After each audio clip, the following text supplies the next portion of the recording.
Welcome to So Big Movies. My name is Len Archibald, and welcome to the official counting down of the top 100 most iconic movie trailers of all time.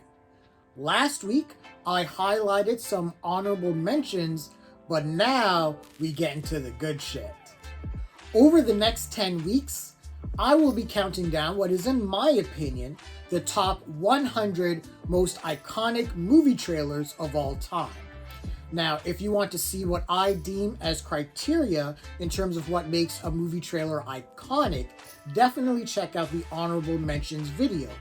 And don't forget to like and comment on all the countdown videos that we will have here on the channel. Are we ready to rock? Let's go.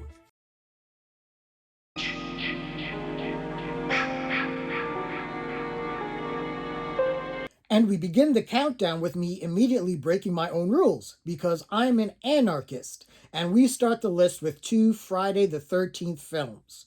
Friday the 13th Part 3 3D from 1982, and Friday the 13th Part 6 Jason Lives from 1986.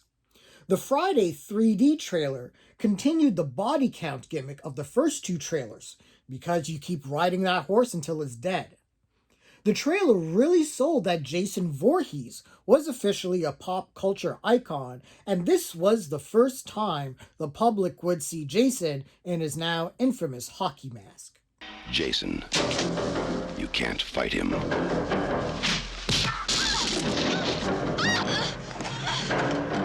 You can't stop him.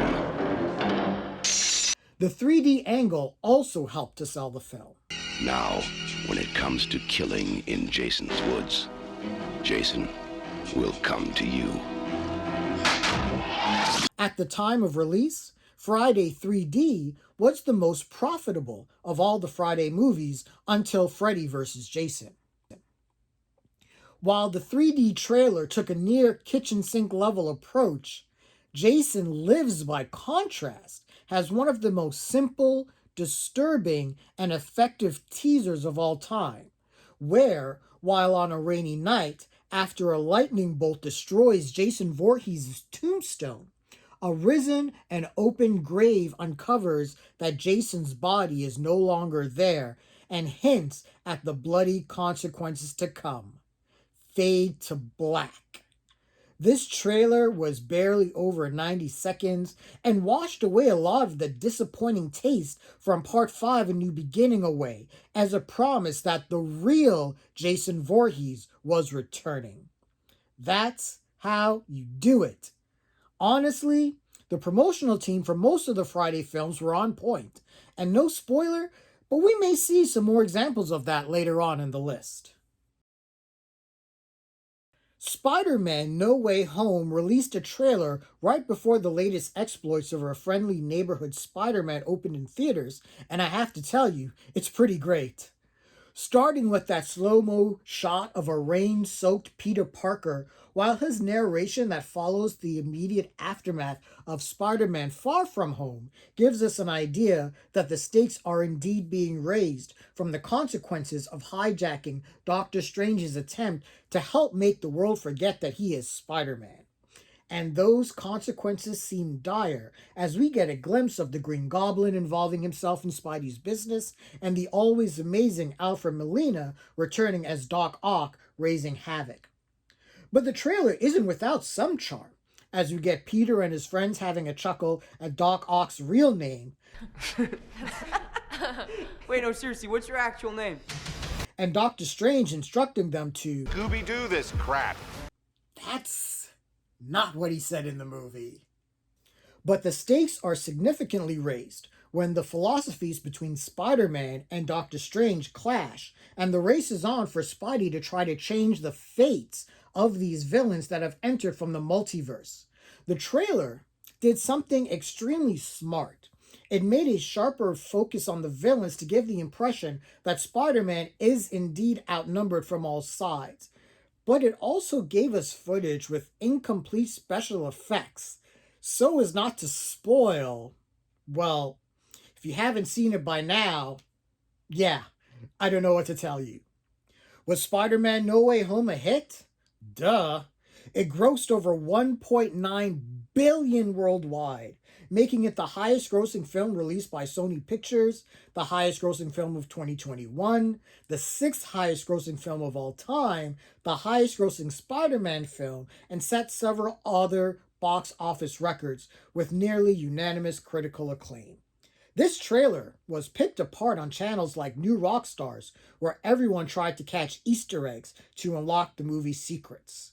This is a trailer that dared people to believe the hype. You're not Peter Parker.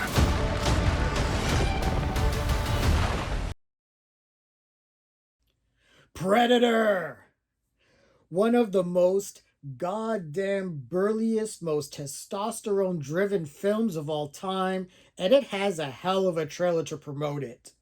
It starts off simply enough, letting us know that, yeah, fucking Arnold is in this bad boy. We get an initial idea of the plot. Arnold, Carl Weathers, Jesse the Body, Bill fucking Duke, and the rest of the manly mercenary team come in to rescue hostages, and by this time we were in full Schwarzenegger one-liner mode. Knock, knock. And we also get some of the most quotable lines in movie history. Bleeding, man. I ain't got time to bleed. The film looks like a typical actioner from the 1980s until the trailer guy slinks in to describe the titular character, and once the Predator starts going after Arnold's crew, it's on.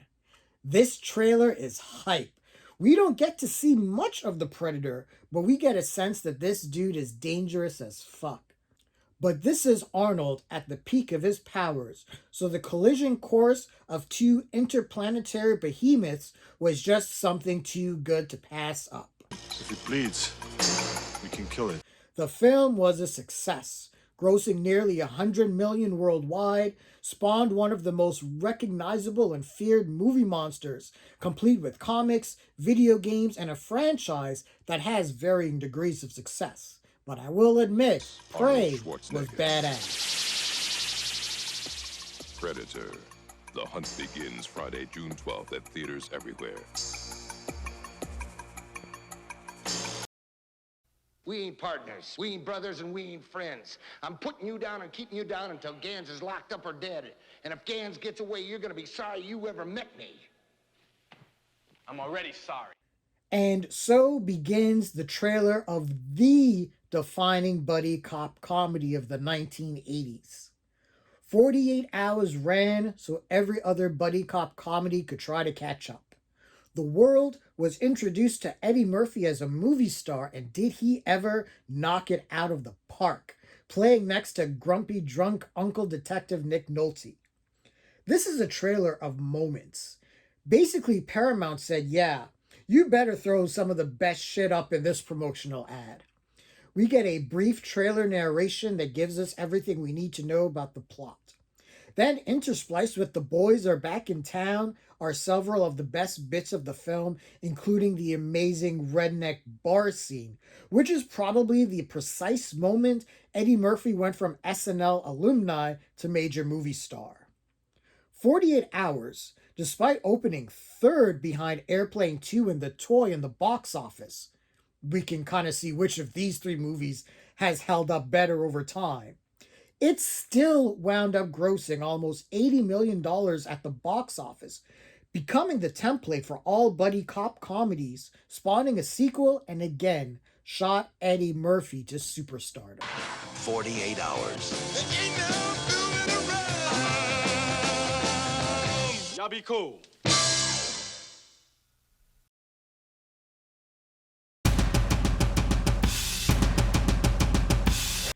At 96, we have the trailer for Martin Scorsese's The Wolf of Wall Street. And if you want a trailer that gives you an opportunity to say, that escalated quickly, on repeat, then this trailer is for you. Assaulting the senses under the drums and bass of Kanye West's Black Skinhead, we get the narration from Leonardo DiCaprio's portrayal of Jordan Belfort. My name is Jordan Belfort. The year I turned 26, I made $49 million, which really pissed me off because it was $3 shy of $1 million a week. Once we are assured that yes, this is Martin Scorsese, we just go off the rails in a hurry. A drug-fueled Matthew McConaughey? Fugazi, Fugazi, it's a wazi, it's a woozy, it's a... Check. A sarcastic, sardonic Jonah Hill? Check. Leonardo DiCaprio breakdancing? What the fuck? Put this in my veins now. The trailer for Wolf of Wall Street wanted to accomplish one thing. This was an exercise in excess, and its frantic pace and quick cut editing sold the audience that this was going to be an absolute bonkers story. The Wolf of Wall Street was a major success, grossing $406.9 million worldwide during its theatrical run, becoming Scorsese's highest grossing film, and obviously gaining all sorts of accolades and Oscar nominations. Who would think an unhinged Scorsese would be so much fun? And hedonistic.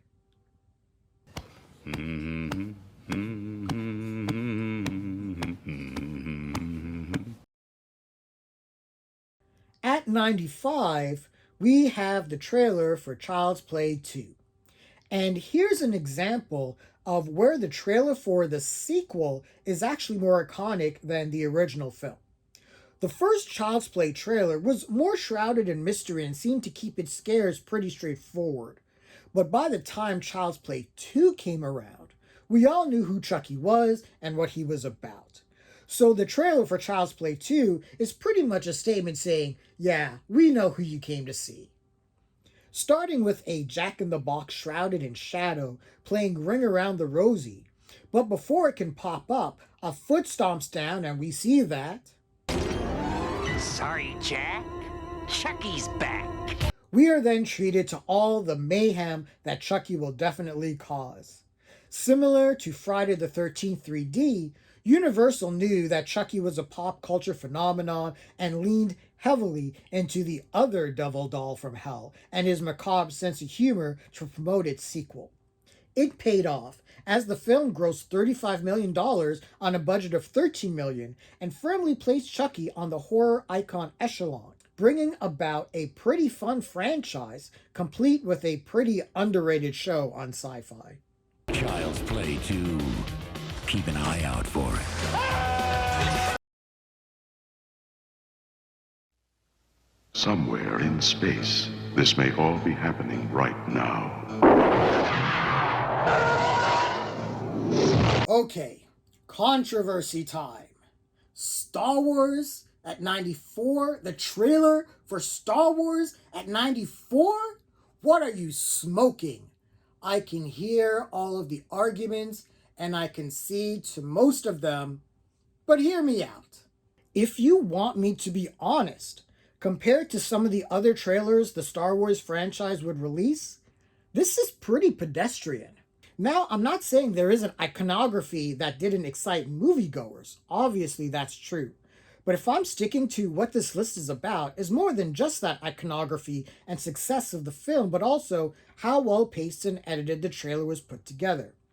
For A New Hope, we see a very bland Star Wars text slowly zoom in, intercut with random scenes of the film. We aren't given much of a plot.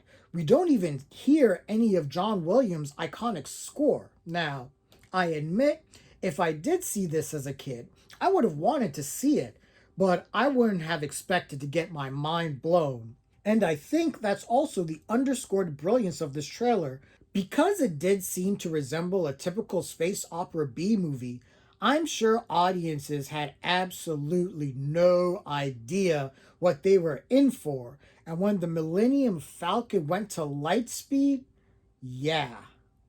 But back to the trailer. I'm grading on a curve with this, against some of the more iconic trailers from the Star Wars universe, and that's really not a spoiler. I think it's expected that there will be certain trailers from Star Wars that will pop up later in the countdown. Look, not even George Lucas thought this was going to be successful, even betting 2.5% of the gross between he and Steven Spielberg's Close Encounters of the Third Kind, as Lucas thought that Close Encounters, also released in 1977, would be the more successful film. Now, Close Encounters was no slouch at the box office, but I would be okay with getting residuals of that Star Wars money for the rest of my life. Wow, That was a tangent, just to justify me making a controversial move on this countdown.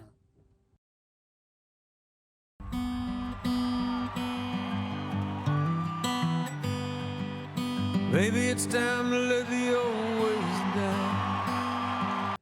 At 93, we have the trailer for the 2018 remake of A Star is Born with Lady Gaga and Bradley Cooper.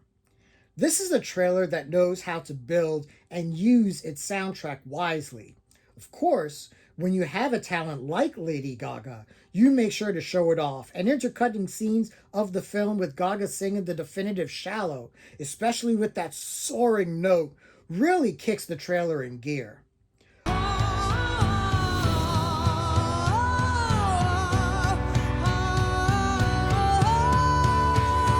A Star is Born was a massive hit. It was a critical and commercial success, grossing over $436 million worldwide, receiving praise for Cooper, Gaga, and Sam Elliott's performances and Cooper's direction, as well as the screenplay, cinematography, and music. The film received 8 Oscar nominations, winning for Best Original Song for Shallow, which is one of the best-selling singles of all time. This trailer helped build intrigue for Gaga's performance and Bradley Cooper's directorial debut, and it paid off in spades.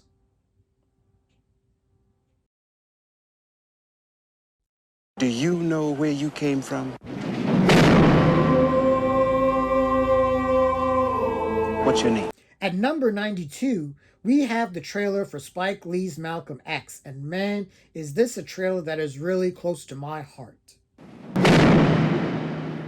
This film came out in my freshman year of high school when I was really just starting to get into the ins and outs of movies and movie making, and this wasn't just a major influence on me as an aspiring filmmaker, but one that's a person of color as well.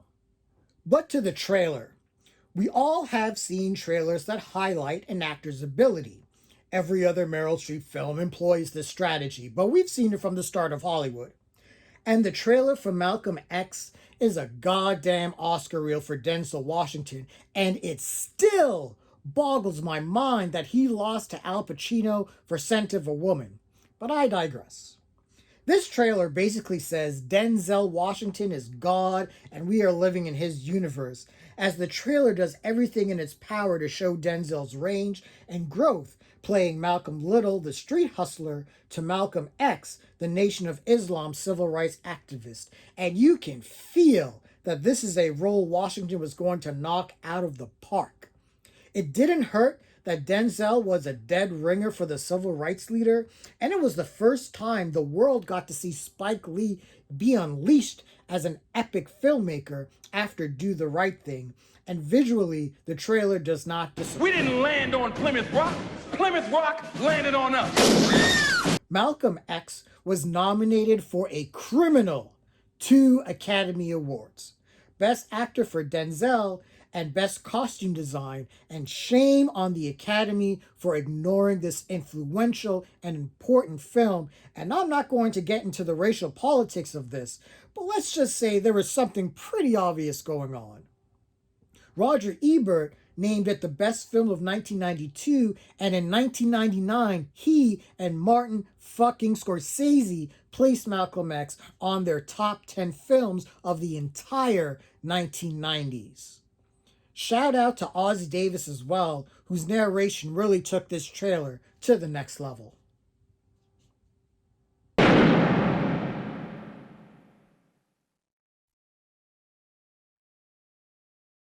Your folks are going out of town. Sliding in at number 91 is Risky Business from 1983, and this trailer hailed the arrival of Tom Cruise as a leading man. All we need to get primed into the main plot is this. Tom Cruise is home alone. And once he slid into the frame to lip-sync old-time rock and roll, the world saw the emergence of a new star. We then get into pieces of the main plot, where Tom Cruise's Joel Goodson falls for Rebecca De Mornay's hooker with a heart of gold, Lana, and the wild and crazy misadventures of the film. This just packs a lot of the more memorable scenes of the movie and is very entertaining. The trailer definitely helped to promote the sex comedy as it grossed more than $63 million, was hailed by several critics as one of the best movies of the year, and again unleashed Tom Cruise on us as a true Hollywood star, and he's been our movie equivalent of Evel Knievel ever since. There's a time for playing it safe, and a time for risky business. We have ended this block of trailers on the countdown. Which of these are your favorites? Would you rank any of them differently on your own list? Share your thoughts and leave a comment. Don't forget to also like this and other videos and subscribe to the channel and hit that bell icon for notifications. Until next time,